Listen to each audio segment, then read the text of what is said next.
Acidity जास्त होते आणि डोकं दुखतंय. हे बघा, ऍसिडिटी जास्त कशामुळे होते? ऍसिडिटी होण्याचे प्रमुख दोन कारण आहेत. पहिलं कारण म्हणजे आहार विहार. आहार म्हणजे आपण जेवण तेलकट, तुपकट, मसाल्याचं, स्पायसी हे असे पदार्थ आपण जास्त खाल्ले तर त्यामुळे ऍसिडिटी होण्याचे प्रमाण जास्त होते, एक गोष्ट. दुसरी गोष्ट म्हणजे लाईफस्टाईल, म्हणजे जीवनशैली आपली कशी आहे. त्यामध्ये जेवण केल्यानंतर झोपणे किंवा जेवण केल्यानंतर व्यायाम न करणे किंवा व्यायाम न करणे म्हणण्यापेक्षा जेवण केल्यानंतर शतपावली म्हणजे न चालणे, डायरेक्ट कामाला लागणे, अशा गोष्टीमुळे सारखी ऍसिडिटी होते. तिसरं फॅक्टर म्हणजे तिसरं कारण आहे की सतत काही ना काही खात राहणे, काही ना काही स्मॉल मील वगैरे, छोटा नाश्ता वगैरे असं सतत करत राहणे, याच्यामुळे पण ऍसिडिटीचे प्रमाण खूप वाढते. बरोबर आहे. आणि त्यामुळे ऍसिडिटीमुळे डोकं दुखायला सुरुवात होते.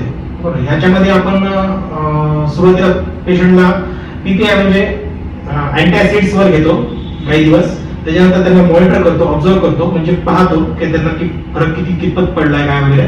त्याच्यानंतर रिझॉल्व्ह झालं तर ठीक आहे, नाही झालं तर आपण अल्ट्रासाऊंड करतो. अल्ट्रासाऊंड मध्ये कळलं तर ठीक आहे, अल्ट्रासाऊंड मध्ये जवळपास कळत नाही. सिटी स्कॅन मध्ये पण थोडंफार कळतं. कधी कधी एंडोस्कोपी पण करायची गरज येऊ शकते, जेणेकरून एच पायलोरी किंवा अल्सर सारखे डिसीज त्यामध्ये आढळून येतात. राईट. त्याच्यामध्ये एच पायलोरी नावाचा असतो.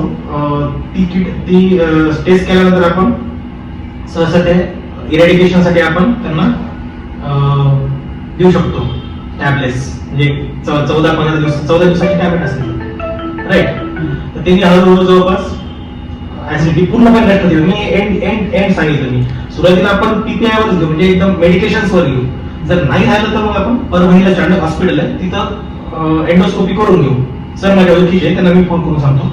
आता तुम्हाला सुरुवातीला मी प्रायमरी ट्रीटमेंट सुरू करतो. त्याच्यानंतर मग आपण रिझल्ट झाला तर ठीक आहे, नाही जर झाला तर मग आपण एंडोस्कोपीसाठी